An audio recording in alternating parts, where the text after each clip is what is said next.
Assalamualaikum warahmatullahi wabarakatuh. Perkenalkan, nama saya Ahmad Afyan Aprianto dari Prodi S1 PTKM Fakultas Ilmu Sosial dan Hukum Universitas Negeri Surabaya. Kali ini saya akan menyelesaikan tugas akhir dari mata kuliah Keterampilan Mengajar dan Pembelajaran Mikro oleh dosen pembimbing Raden Roro Nani Setiawati, memberikan pembelajaran dengan subbab pengadilan dan penegakan hukum di Indonesia, kelas 12. Selamat menyaksikan.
Assalamualaikum warahmatullahi wabarakatuh. Selamat siang semuanya.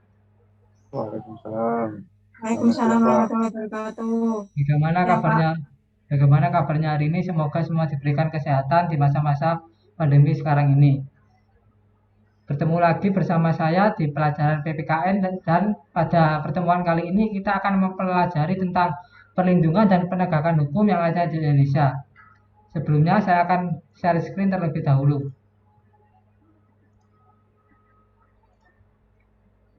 Apakah sudah terlihat? Sudah, Pak. Baik. Sebelum memulai pelajaran, sebaiknya kita berdoa agar diberi kemudahan dan kelancaran dalam menerima pembelajaran hari ini. Berdoa dimulai. Berdoa selesai. Nah, pada pembelajaran kali ini memiliki kompetensi dasar, yaitu mengevaluasi praktik perlindungan dan penegakan hukum dalam masyarakat untuk menjamin keadilan dan kedamaian. Dengan tujuan pembelajaran yaitu yang pertama menganalisis hakikat perlindungan dan penegakan hukum, yang kedua menganalisis peran lembaga penegak hukum dalam menjamin keadilan dan kedamaian, yang ketiga mengidentifikasi dinamika pelanggaran hukum. Sebelum lebih jauh, saya akan memberikan stimulus berupa video. Mohon disimak baik-baik.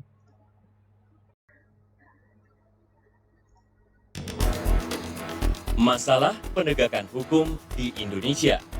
Sistem peradilan dan penegakan hukum yang berfungsi baik merupakan faktor sangat penting dalam memelihara ketertiban sosial dan menjamin kepastian hukum.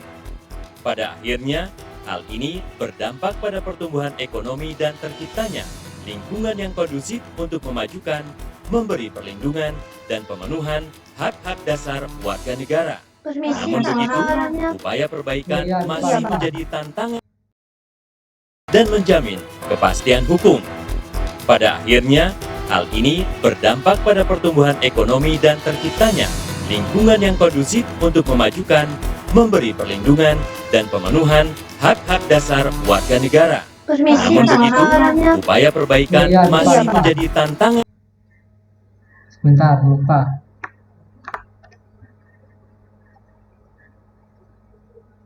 Kok malah kembali ke sini, bos?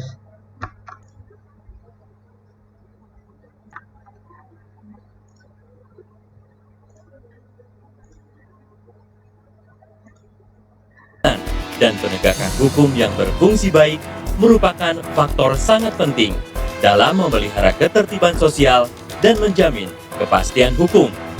Pada akhirnya, hal ini berdampak pada pertumbuhan ekonomi dan terciptanya lingkungan yang kondusif untuk memajukan, memberi perlindungan, dan pemenuhan hak-hak dasar warga negara.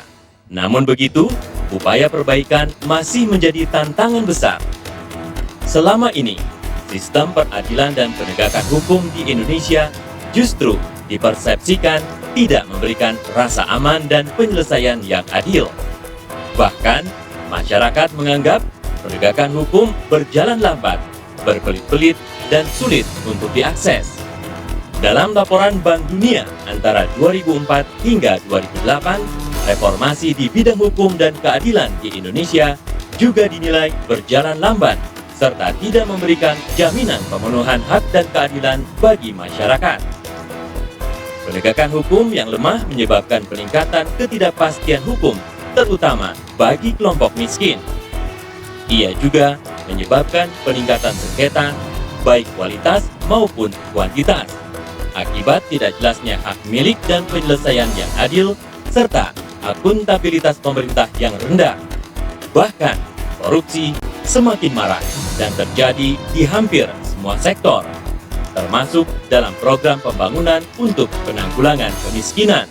Setelah sekian lama, reformasi peradilan dan penegakan hukum yang selama ini fokus pada pendekatan nasional institusional ternyata belum memberi dampak signifikan bagi pemenuhan hak-hak mendasar warga negara, terutama untuk kelompok miskin dan marginal.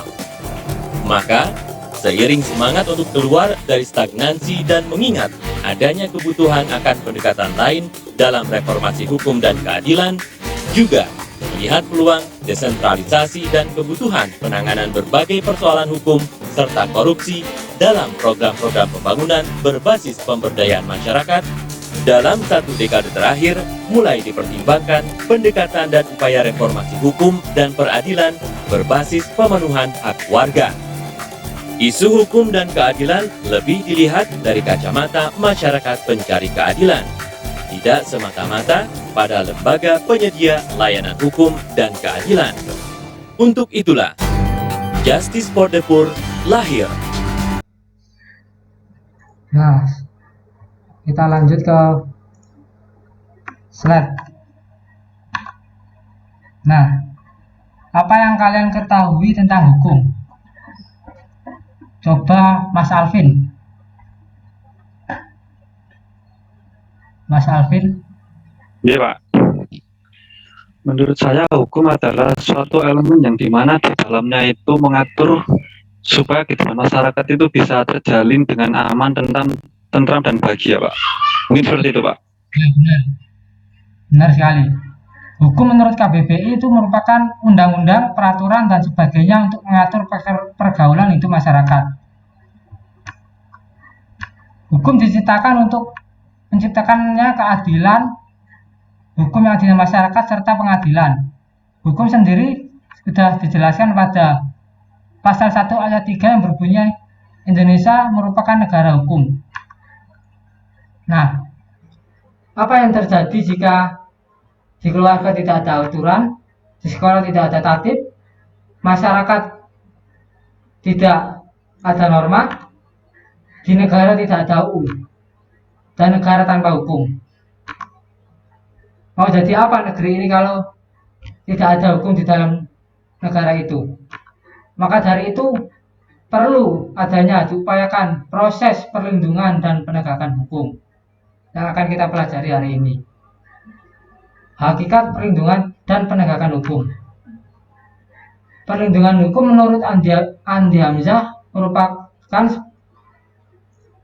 upaya yang dilakukan secara sadar oleh setiap orang maupun lembaga pemerintah dan swasta yang bertujuan mengusahakan pengamanan, penguasaan, dan pemenuhan kesejahteraan hidup sesuai dengan hak asasi yang ada.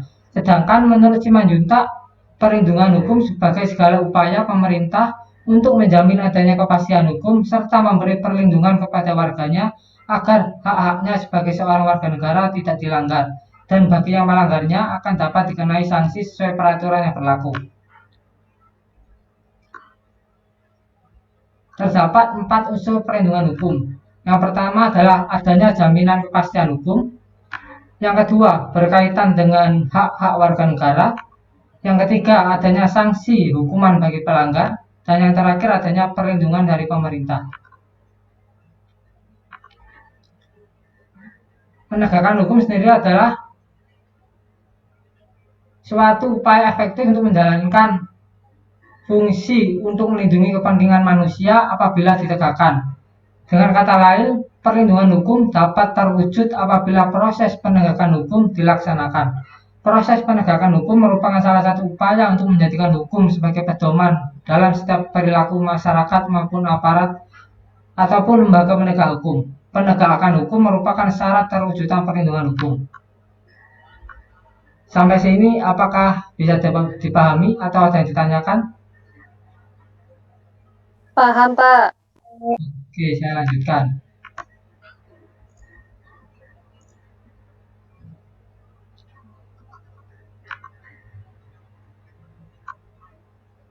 Perlindungan hukum sangat penting dilakukan karena dapat mewujudkan hal-hal berikut. Sebelum saya jelaskan, apakah ada yang tahu mengapa perlindungan hukum itu sangat penting?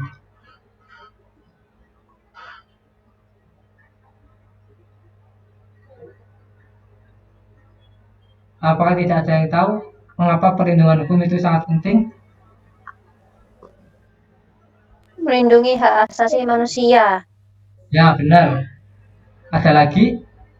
Untuk menjamin hak manusia. Ya, benar. Nah, perlindungan hukum itu sangat penting karena dapat mewujudkan pertama menegaknya supremasi hukum. Yang kedua, tegaknya keadilan. Dan yang ketiga, mewujudkan perdamaian. Perlindungan dan penegakan hukum menurut Suryono Sukanto ada 4 poin, yaitu hukumnya itu sendiri, penegak hukumnya, dan masyarakatnya, sarana dan fasilitasnya, serta kebudayaannya. Seperti yang kita tahu, kebudayaan Indonesia kebanyakan melanggar hukum. Mereka melaksanakan hukum jika ada yang mengawasi atau ada penegak hukum yang bertindak, baru mereka mematuhi hukum yang ada. Di sini dapat peran lembaga penegak hukum. Sebelum saya lanjutkan, coba sebutkan beberapa lembaga penegak hukum. Mahkamah Agung. LBH. Ya, apalagi yang sering kita temui Pengadilan sehari-hari. negeri. Siapa? Pengadilan negeri. Pengadilan Polisian, negeri ya, Pak ya. Ya, polisi, benar, Mas Alvin. Oke, yang pertama polisi atau Polri. Kepolisian Republik Indonesia atau yang sering disingkat Polri merupakan lembaga negara yang berperan dalam memelihara keamanan dan ketertiban masyarakat, menegakkan hukum, serta memberikan perlindungan, pengayoman, dan pelayanan kepada masyarakat dalam rangka terpeliharanya keamanan dalam negeri. Selanjutnya ada Kejaksaan. Kejaksaan Republik Indonesia merupakan lembaga negara yang melaksanakan kekuasaan negara khususnya di bidang penuntutan. Keberadaan Kejaksaan Republik Indonesia diatur dalam Undang-Undang RI Nomor 16 Tahun 2004 tentang Kejaksaan Republik Indonesia. Kejaksaan sebagai salah satu lembaga penegak hukum dituntut untuk lebih berperan dalam menegakkan supremasi hukum, perlindungan hukum, kepentingan umum, penegakan hak asasi manusia, serta pemberantasan korupsi, kolusi, dan nepotisme. Siapa yang berwenang dalam memberantas korupsi? KPK. KPK, Pak. Ya, betul sekali. Selanjutnya ada advokat. Advokat ini dalam UU Nomor 18 Tahun 2003 adalah pemberi bantuan dan pendampingan hukum pada orang-orang berperkara. Di sini advokat berperan sebagai bentuk bantuan untuk orang-orang yang terkena masalah hukum atau sedang mengupayakan tegaknya hukum. Baik itu yang terdakwa atau kepada orang berperkara perdata. Advokat berstatus sebagai penegak hukum, bebas dan mandiri yang dijamin oleh hukum dan peraturan perundang-undangan yang statusnya adalah pihak swasta. Nah, yang selanjutnya adalah KPK yang kalian sebutkan tadi. KPK adalah lembaga negara yang dalam melaksanakan tugas dan wewenangnya bersifat independen dan bebas dari pengaruh kekuasaan manapun. Yang perannya adalah koordinasi, supervisi, monitoring, penindakan, dan pencegahan dalam pemberantasan korupsi. Di sini ada contoh Firly Bahrul, sang ketua KPK saat ini. Firly terpilih sebagai ketua KPK selepas rangkaian uji kepatutan dan kelayakan terhadap 10 calon pimpinan KPK di ruang rapat Komisi 3 DPR RI. Selanjutnya ada dinamika pelanggaran hukum.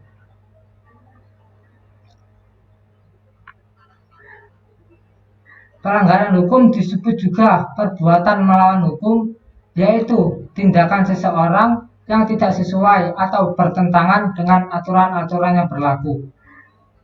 Pelanggaran hukum merupakan bentuk ketidakpatuhan terhadap hukum yang dapat disebabkan oleh dua hal, yaitu yang pertama, pelanggaran hukum oleh si pelanggar sudah dianggap sebagai kebiasaan, seperti yang saya jelaskan tadi, bahwa masyarakat Indonesia kebanyakan sudah terbiasa atau sudah menjadi budaya di Indonesia ini hukum itu diciptakan untuk dilanggar. Padahal hukum itu diciptakan agar terciptanya ketertiban dan tidak menimbulkan kekacauan. Selanjutnya, hukum yang berlaku sudah tidak sesuai lagi dengan tuntutan kehidupan. Yang dimaksud di sini adalah seperti contohnya hukum yang diciptakan pada tahun sebelum 2000 tapi sampai saat ini masih dipakai. Hal itu tentunya sudah tidak sesuai lagi dengan kehidupan sekarang yang serba modern. Maka dari itu perlu adanya pembaharuan hukum agar tetap terlaksananya hukum di masyarakat. Nah, setelah penjelasan saya tadi, apakah ada yang ditanyakan dari kalian atau kurang jelas? Mungkin bisa ditanyakan sebelum kita masuk ke game. Saya ingin bertanya, Pak. Ya, pasti mau tanya apa? Kan seperti yang ada di berita maupun di internet.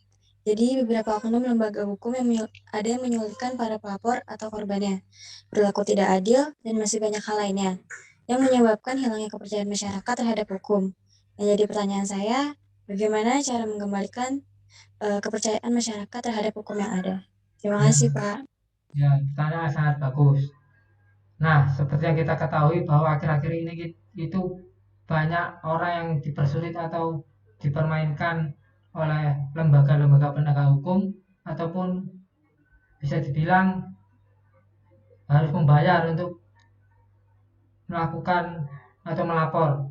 Maka dari itu kita sebagai masyarakat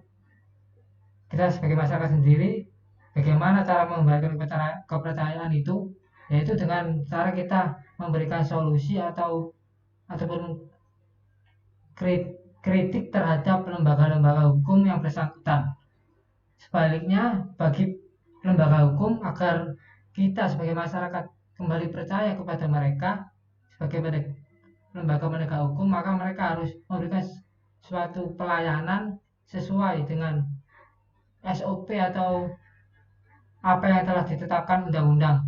Dengan seperti itu, masyarakat atau kita bisa kembali menaruh kepercayaan terhadap lembaga penegak hukum.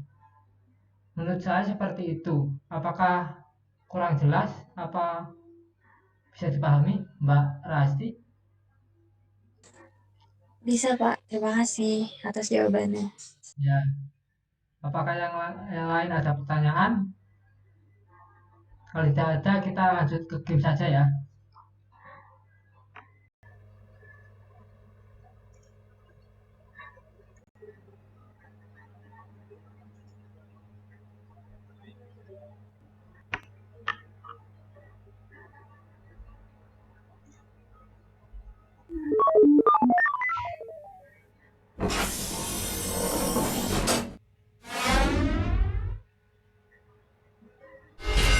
Nah, di sini ada pertanyaan dan kalian harus memilih salah satu jawaban yang ada di kota-kota ini.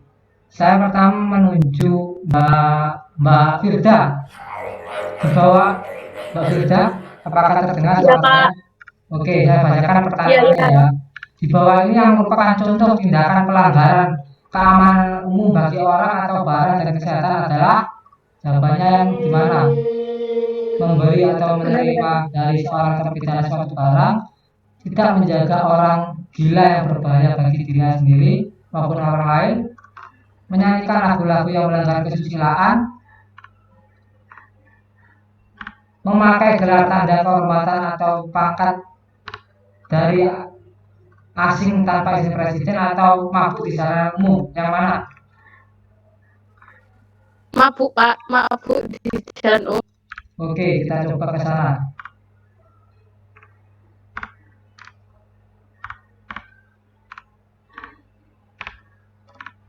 Kelewatan. Salah. Ayo, siapa yang bisa jawab? Yang lain, Mbak Firsa boleh menunjuk. Mbak Dia. Ayo Mbak Tia, pakai H ya.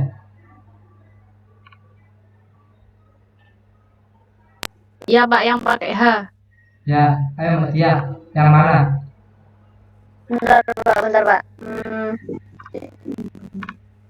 Yang memberi atau menerima dari seorang terpidana suatu barang.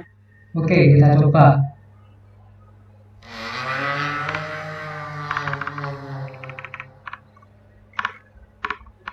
Suara apa itu, Pak? Apa? Suara apa itu?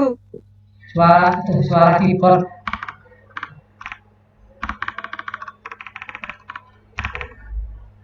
Ada monster, kita harus menghindari monsternya biar tidak mati ya. Salah lagi, ayo. Saya Pak, Ayo Mas Alvin, yang mana? yang tidak menjaga orang gila yang berbahaya bagi dirinya maupun orang lain Pak, atas diri. Oke. Saya izin menjawab, tidak menjaga orang gila yang berbahaya. Ya, benar sekali. Jawabannya yang tidak menjaga orang gila. Pertanyaan selanjutnya. Suryono Sukanto menyebutkan 4 tahapan suatu masyarakat untuk dapat memiliki kesadaran hukum yang baik, yaitu pengetahuan hukum, pemahaman hukum, sikap hukum, dan ayo siapa yang bisa menjawab? Mbak Dira coba menjawab.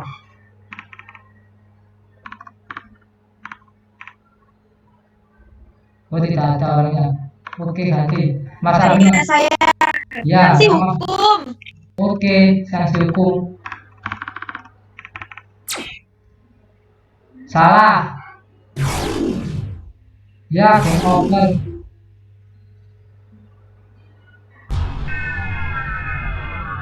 Kita ulangi lagi.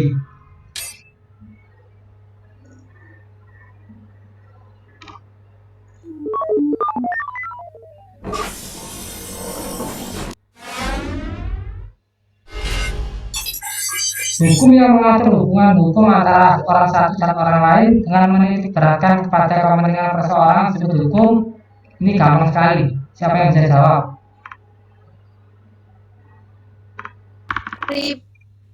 Perdata. Oke.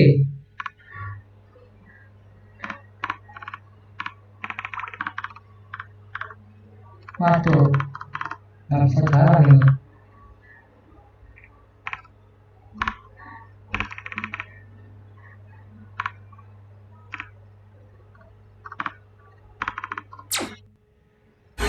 Ya, benar. 100 poin sedikit. Kalau pertanyaan ada lagi, kita langsung ke kesimpulan saja. Ini pertanyaan baru. Istilah yang digunakan untuk menjelaskan hubungan antara perilaku sosial dalam kaitannya dengan hukum adalah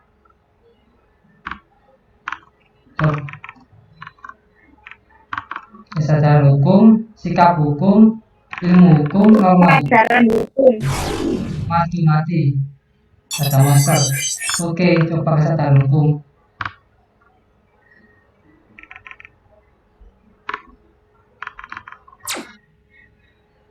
Ya, salah.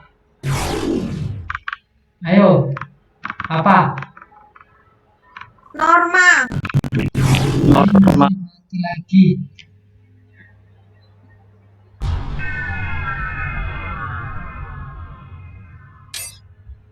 Kita ulangi lagi karena mati ada monster ya.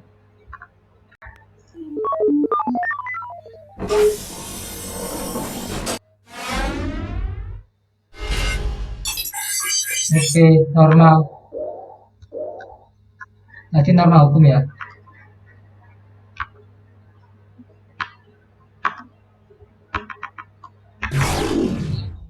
Mati lagi.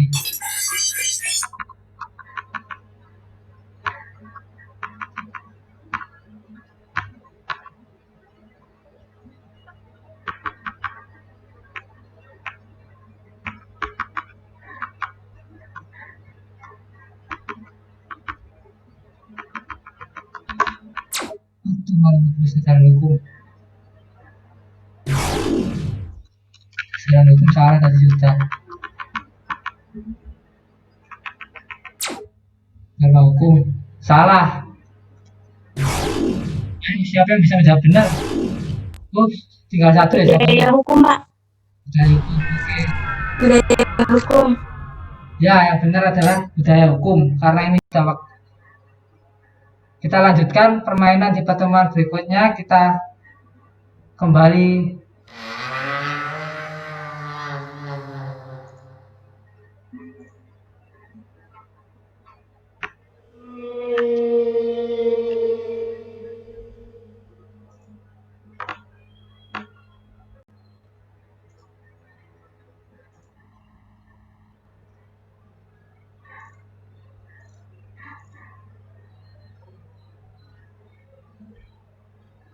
Nah, baik. Setelah pembelajaran tadi, apa yang dapat kalian simpulkan dari penjelasan tadi? Cukup satu orang saja yang menyimpulkan. Singkat nggak apa-apa.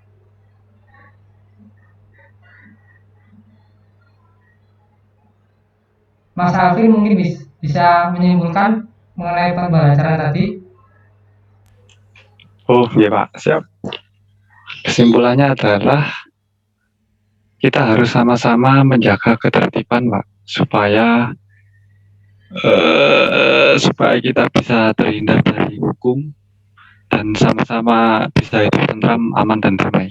Ya, terima kasih Mas Alvin telah menyimpulkan. Nah, mengenai pembelajaran tadi dapat kita simpulkan bahwa pengadilan dan penegakan hukum merupakan suatu hal yang sangat penting di kehidupan sehari-hari. Karena tanpa adanya penegakan hukum, kehidupan akan menjadi kacau dan tidak tertib. Maka dari itu kita sebagai masyarakat yang baik harus selalu mematuhi hukum dan berupaya untuk penegakan hukum.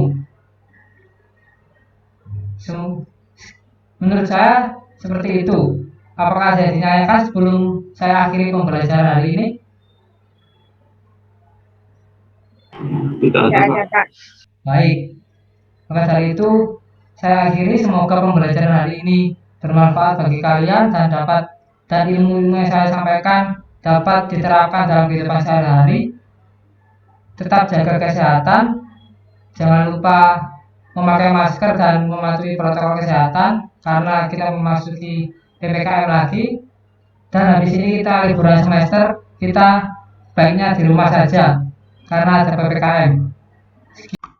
Nah, menurut saya sekian pembelajaran hari ini, tapi sebelum pembelajaran saya akhiri, saya akan memberikan tugas agar kalian semakin memahami dan mengerti apa yang saya jelaskan hari ini.